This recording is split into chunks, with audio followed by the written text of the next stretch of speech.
Salut à tous, eh bien on vous retrouve avec un grand plaisir pour ce nouveau numéro du Débriefing F1, retrouvé en exclusivité sur www.motorstv.com. Le Débriefing F1 qui est passé en mode hebdomadaire, vous le savez, donc c'est avec plaisir également que je retrouve Jean-Luc. J'espère bien que c'est avec plaisir. Bonjour à tous. Mais oui, bien sûr, pour l'après Grand Prix de Grande-Bretagne, c'était la 8e manche hier, et vous le savez, donc victoire de Sébastien Vettel devant Mark Webber, Barrichello sur le podium, et Jenson Button, qui reste toutefois confortable leader au championnat, n'a pris que la 6e place. On va bien sûr en reparler. Je vous rappelle que pour poser vos questions, c'est soit par écrit sur le forum de Motors TV, rubrique Monoplace, soit par vidéo sur le groupe YouTube, le Débriefing F1. Et justement, aujourd'hui, Jean-Luc, on va commencer par une question vidéo. On se retrouve tout de suite pour l'écouter. Bonjour, Plumeprod, Annecy. Après la domination des Brown GP en début de championnat, va-t-on maintenant assister à la domination des Red Bull ? Et évidemment, on ne pouvait pas échapper à cette question, sachant qu'hier, c'est vrai que la démonstration, elle a été assez nette de la part des Red Bull. Elle a été très nette. Alors, comme je me suis rendu compte que je démarrais beaucoup de mes réponses par alors, donc je dis pas alors, je dis oui, LFB, donc effectivement, une domination assez nette. Alors, il y a deux éléments à mettre en perspective, je crois. La première, c'est la température. Anormalement basse. Bon, en Grande-Bretagne, on est un petit peu habitué. On va dire que c'est la Grande-Bretagne. Déjà, il n'a pas plu, c'est déjà pas mal. Alors qu'il y avait un risque de pluie qui était relativement élevé pour le samedi. 60% de mémoire et 20 à 30% pour le dimanche. Donc, c'est resté sec. En revanche, la température de l'air et de la piste est restée très basse, et notamment avec un vent assez violent.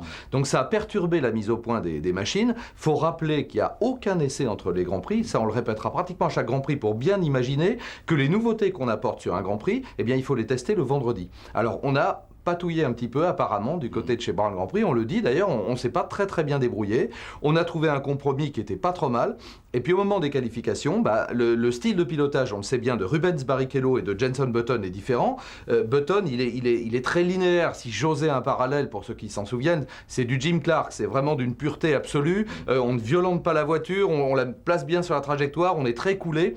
Moralité, on ne fait pas chauffer les pneumatiques, comme c'était le problème majeur à résoudre. Barrichello, qui est un petit peu plus brutal, est parvenu en température, donc il a réalisé une belle performance en qualification puisqu'il se hisse sur la première ligne, et malheureusement Button est resté derrière. Il faut rappeler toujours qu'en qualification c'est tellement serré aujourd'hui, donc la course découle de là. On a un Vettel qui est très dominateur, alors là, qui est vraiment au sommet de son art, mais ça on le savait. Donc il a une machine, elle, qui fonctionne très bien, dont les pneumatiques sont en température. Il signe une pole magnifique, comme en Turquie d'ailleurs, la 2e consécutive, la 3e de la saison. Et puis par devant, et personne ne le revoit, là il fait pas d'erreur, là, parce qu'il apprend vite, le garçon aussi, il est en Turquie, pas de problème. Barrichello n'était pas en mesure de maintenir la pression. Et après, on a, pour juste faire un saut là-dessus, on a donc dans un premier temps la Brown qui freine un petit peu Webber, et Webber sait dans le premier stint, dans le premier relais, qu'il est en train de perdre la course. Et c'est ce qui se produit. Donc l'ordre des 3 premiers, nous l'avons là. Alors question qui découle un petit peu de ces premières explications, Jean-Luc, question de Nini. Vettel est-il le seul adversaire de Button pour le titre? Car c'est vrai qu'au-delà de Barrichello et de Webber, on a aussi le sentiment que c'est Button et Vettel un petit peu face à face. C'est clair que dans chacune des deux écuries, on a pris la main. Bon, à un moment, on a pu se dire, Barrichello encore, c'est le 2e. Oui, mais Button est plus rapide, c'est clair, il est plus complet, il commet aucune erreur. On a vu Barrichello se louper un petit peu au départ, on s'en souvient très bien, donc être enfermé. Bon, ça c'est le genre d'erreur, a priori, que Button n'est pas en mesure, même là, dans un Grand Prix délicat, difficile, où dès le début il se retrouve 9e, il fait ce qu'il faut, il revient dans le coup, il prend les points qu'il faut, il peut pas faire mieux. 6e, la place qu'il avait sur la grille, il joue bien le coup.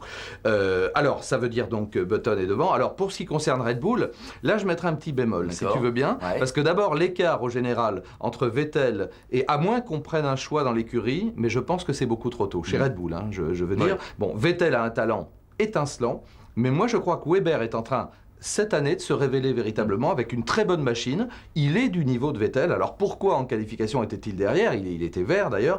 Parce que dans son tour... La 8e fois consécutive en plus. Absolument.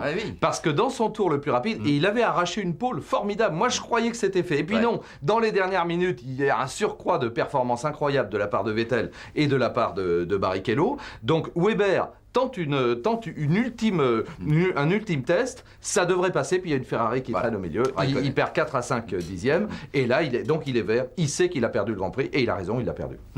Question de Charles-Antoine, les problèmes de Button lors de son 2e relais en pneus durs, tu t'en souviens, où ça a été difficile pour lui. Est-ce que ça montre les limites de la Brown? Clairement oui, puisque là la Brown n'est pas capable, là on peut parler de monoplace, elle est, je sais pas, quelque part j'ai tendance à dire qu'elle est tellement bien équilibrée, cette monoplace, que justement dans les conditions qui ne sont pas parfaites, on rappelle qu'un pneumatique il fonctionne à peu près à 90 degrés, ou dans une plage comprise entre 80 et 100 degrés, donc l'idéal c'est 90 degrés, et pour les 4 pneus, ça a l'air de rien tout ça, mais avec des circuits qui tournent là majoritairement à droite, avec des courbes extrêmement rapides, elle est tellement bien équilibrée qu'elle ne martyrise pas assez ses pneus, c'est une interprétation personnelle. Donc pour le coup, elle préserve le train de pneumatiques. Donc il y avait déjà pas assez d'écart, soyons clairs, là, entre les pneumatiques tendres et les pneumatiques durs. Pas assez d'écart en termes de performance, c'est la raison pour laquelle d'ailleurs on a là aussi beaucoup hésité au moment des qualifications, au niveau des pilotes et des équipes, pour savoir quel train de pneumatiques on allait monter. En définitive, c'était très proche. En revanche, en course, c'est clair que les tendres étaient plus exploitables que les durs. Donc, il a porté son fardeau pendant le deuxième relais et malheureusement, il n'a rien pu faire. Là, il était empégué dans le trafic. Donc, c'est là que là aussi, il ne peut pas se remettre dans le coup. Alors là, il y a 3 questions qu'on a sélectionnées qui parlent d'autres acteurs de ce Grand Prix. Effectivement, une fois sorti un petit peu de la tête de course. Ah, il y a eu quelques belles bagarres voilà, dans le paquet. Quelques très belles bagarres. Tu ne crois pas assez bien dire. Là, en 888 se demande, Heidfeld a-t-il trop bloqué Alonso en début de course? En tout cas, c'était spectaculaire. Des pilotes qui sont en bagarre dans le même tour, ma foi, un pilote, enfin, on dit toujours, c'est quelqu'un qui est pas comme nous, quoi. C'est quelqu'un qui est solidement équipé, puis alors en plus, en général, même un type normal en dehors, quand il ferme la visière, c'est plus du tout le même, il a les dents qui poussent, il n'y a plus rien qui compte que ou de maintenir ses adversaires derrière, ou de passer le type qui a devant. Non, l'a-t-il trop maintenu? Bah oui, évidemment, parce que les pauvres, il faut savoir que les 2 pilotes de BMW Sauber se débattent avec un châssis lamentable cette année, enfin, le communiqué, vous savez, là, on vous donne notre cuisine interne, je reçois tous les communiqués de F1 dont je fais profiter tout le monde, je te l'ai même pas envoyé, non, là, parce que c'est une pitié, Ils sont en train de se lamenter, ils savent plus à quel sein se vouer, ils sont à leur place, alors c'est médiocre. C'est même pas nul, comme McLaren, c'est nul. Eux, c'est médiocre. Il n'y a rien à dire. Heidfeld, il fait ce qu'il peut, c'est un pilote, et Kubica aussi. On ne peut que les plaindre et leur souhaiter qu'avant la fin de la saison, ils aient une monoplace, on va dire, un peu plus performante. Caro 753 de toutsurlaf1.com se demande qui est responsable, ça tu te doutais bien que tu allais avoir droit à cette question, qui est responsable de l'accrochage Bourdais-Kovalainen? En termes d'accident de la route, c'est ce qu'on appelle un 50-50 pour les assureurs. Parce que là, Sébastien a bien souligné, ce qui est vrai, que Heikki Kovalainen a changé au moins à 2 reprises de trajectoire. C'est parfaitement net. Bon, alors on sait qu'au moment du départ, il y a une tolérance. Le pilote qui est devant, quand il est attaqué par un autre, a le droit de changer une fois de trajectoire, pas 2, suite au problème récurrent de Schumacher, dont tout le monde se rappelle il y a quelques années. Cette règle est à peu près appliquée. Je touche du bois, on n'a pas eu de collision au départ depuis très longtemps. Maintenant en course, c'est beaucoup moins clair. Alors effectivement, là aussi, Kovalainen sort des stands, il a une voiture lourde, il a des pneus froids, et Sébastien, lui, en plein jus. La règle veut que le pilote qui sort des stands laisse un peu l'avantage au pilote qui, lui, est chaud et dans son jus. Surtout que lui allait s'arrêter. Donc de toute manière, là, c'était un petit peu plus loin sur le tracé. 50-50. Pour moi, c'est un accident de course. Honnêtement, j'ai du mal. Encore une fois, j'aime bien Sébastien, mais j'ai du mal à dire c'est de sa faute à lui. Oui, Kovalainen a un peu trop défendu sa position. Et oui, Sébastien, peut-être aurait pu attendre le virage suivant, tout en sachant qu'évidemment, les pneumatiques allaient chauffer, il allait se remettre dans le rythme et que chaque virage passé, c'était pour lui un handicap. Les deux sont dans leur droit, je dirais c'est dommage, quoi, parce que c'est 2 types évidemment sympas, Kovalainen et pas un enfoiré, il y en a d'autres dont je ne dirais pas la même chose. Voilà, bon, nul doute en tout cas que sur les forums, on en discutera longtemps de cet accrochage entre Sébastien et Heikki Kovalainen. Et bien la question suivante, c'est de nouveau une question vidéo. On va l'écouter, elle émane d'Alice. Bonjour, Alice Duchenet. Je voulais savoir si Nakajima et Fisichella ne sont-ils pas les héros de ce week-end? Ah, alors c'est vrai que bon, en tout cas ils se sont mis en évidence et ça a fait plaisir, j'ai l'impression, à tout le monde. Alors c'est vrai que Nakajima, je sais pas ce qui lui est arrivé en course, il est complètement redescendu un petit peu hors des points, mais super bien qualifié, 4e en début de course. Formidable. Devant Rosberg, à la régulière, moi je dis bravo. Et puis Fisichella, faut avouer qu'il a fait un Grand Prix, là aussi pas récompensé par des points, mais on l'a vu. On l'a bien souligné sur RMC, les qualifications de Nakajima, fils du grand Satoru, idole vivante au Japon, et d'ailleurs qui avait réalisé sa meilleure performance en Formule 1 à Silverstone, 4e, Satoru Nakajima. Donc là, pour le coup, Kazuki fait une qualification formidable. Bon, ça n'a rien à voir, enfin il a hérité des gènes du père, tant mieux, du talent, et il il fait un début de course formidable, et puis après il a un petit problème au moment du ravitaillement, donc il perd du temps. Est-ce que ça le déconcentre? Est-ce que lui aussi il touche un train de pneumatique moins performant, en tout cas qui convient moins bien à sa monoplace? De fait, c'est vrai, il sombre malheureusement dans le classement, et après on ne le revoit plus, et Nico Rosberg reprend la main et magnifiquement, et se met à revenir et à batailler avec Massa et Button sur la fin. Donc ça c'est génial. Donc l'ordre est retrouvé, mais Nakajima a laissé entrevoir de très très belles possibilités. Alors quant à Fisichella, elle est pointue, Alice, elle a bien regardé le Grand Prix et bien écouté RMC, c'est formidable. Donc Fisichella, il termine fort avec le matériel dont il dispose, là aussi la modeste Force India. C'est vrai qu'il a réalisé une très belle performance là aussi. C'est un très bon pilote, hein, Fisico, on le sait, un type adorable en plus. On est content pour lui qu'il parvienne de temps en temps à se mettre en évidence, même si la bonne place c'est au moins la 8e, hein, c'est dans les points et il n'y était pas, mais bon. Allez, la dernière question, JM30. Était-ce vraiment la dernière à Silverstone? On sait que donc le Grand Prix de Grande-Bretagne est censé se passer à Donington à partir de l'an prochain et pour 17 années. Bon, on verra. Mais en tout cas, moi je trouve, Jean-Luc, qu'au niveau spectacle, la réalisation, je l'ai trouvé formidable au niveau des images télévisuelles. Les commentaires radiophoniques, bien évidemment aussi. Tu vas me gêner, je vais Et puis un Grand Prix à 230... Qu'est-ce que tu veux me demander, mon petit? Rien que la réponse à la question. Bon d'accord, je vais le faire. Un Grand Prix en tout cas à 230 km/h de moyenne, sur une base un peu historique comme ça de la F1, c'est vrai que ça le fait bien. Ah, c'est un circuit formidable, hein.